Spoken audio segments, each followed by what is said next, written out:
इस वीडियो के अंदर हम लोग डिस्कस करेंगे जी एम्प्लाई टर्नओवर और उसके बाद टर्नओवर रेट का जो फार्मूला होता है वो क्या होता है, और उसके बाद एक प्रैक्टिकल एग्जांपल और उसमें मैं आपको टर्नओवर रेट का फार्मूला जो है उसमें फिगर्स को डाल के कैलकुलेट करके दिखाऊंगा टर्नओवर रेट।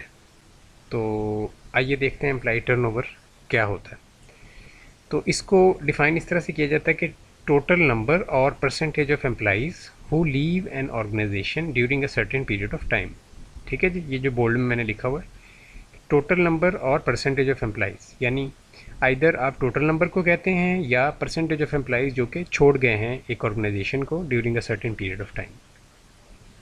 अच्छा, पीरियड ऑफ टाइम जो होता है इसमें फिर आगे ईयर जो है इसको लिया जाता है। यूजुअली ना एक साल का रेट जब हम निकालते हैं तो तब एक साल का हम रेट निकालते हैं, क्योंकि मंथली जो है ये फिर वेरी करता है काफ़ी ज़्यादा, इस वजह से ईयरली इसको निकाला जाता है। यूजुअली ईयरली निकालते हैं, बट अगर ऑर्गेनाइजेशन बहुत बड़ी हो और उसमें मुलाजमीन की तादाद 5-7 हज़ार हो, काफ़ी ज़्यादा मुलाजमीन हों, तो फिर मंथली भी निकाल सकते हैं, कोई ऐसा इशू नहीं है। आगे चलते हैं, टर्नओवर रेट फार्मूला क्या होता है। Turnover rate percentage is equal to number of employees separated during a period, ठीक है जी, number of employees separated during a period divided by average number of employees during that period. ठीक है, ऊपर हमने लिया है कि जितने मुलाजमीन छोड़ गए हैं और नीचे एवरेज मुलाजमीन ड्यूरिंग दैट पीरियड। ठीक है, तो मल्टीप्लाई इसको किया 100 के साथ। तो अब मैं आपको दिखाता हूँ कि एवरेज जो है इसमें नंबर ऑफ़ एम्प्लॉइज़ वो किस तरह से निकालना है आपने। तो एवरेज नंबर ऑफ़ एम्प्लॉइज़ के लिए ये फार्मूला है जो कि है number of employees in the beginning of a period plus number of employees at the end of the period. इन दोनों को जमा करके जो आंसर आएगा उसको डिवाइड करेंगे 2 के साथ, तो ये आ जाएगी एवरेज नंबर ऑफ़ एम्प्लॉइज़। ठीक है, ये आगे एग्जांपल एक मैं छोटी सी मैंने ऐड की हुई है, उससे आपको काफ़ी क्लियर हो जाएगा।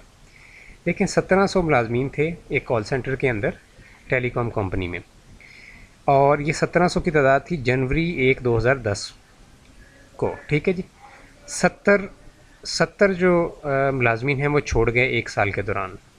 ठीक है जी, 70 मुलाजमीन एक साल के दौरान छोड़ गए।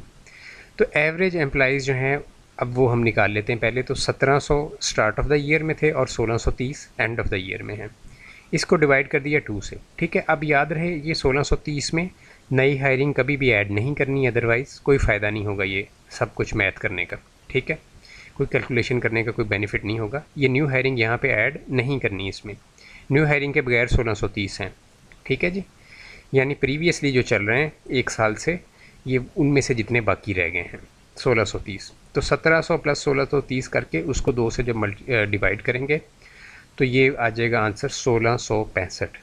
ठीक है, 1665। अब टर्नओवर रेट निकालना है तो इसमें ऊपर अब लेंगे number of employees separated 70 divided by 1665 multiplied by 100, तो ये आंसर आएगा 4.2042%। तो अब ये टर्नओवर रेट कितना आया, 4.2042% इस पर्टिकुलर ऑर्गेनाइजेशन का एक साल के दौरान। ठीक है जी, एक पूरे मुकम्मल साल के दौरान ये टर्नओवर रेट इनका जो है ये हमने निकाल लिया। तो आई होप आपको काफ़ी ये क्लैरिफाई हो गया होगा कि ये टर्म जो है ये क्या होती है और इसका रेट वगैरह किस तरह से निकाला जाता है। तो एचआर के हवाले से मेरे चैनल के ऊपर एक प्लेलिस्ट मौजूद है, और चूँकि मेरा जो डिग्री है वो एमपीए है, तो इस वजह से मेरी मेन जो स्किल है वो एचआर है।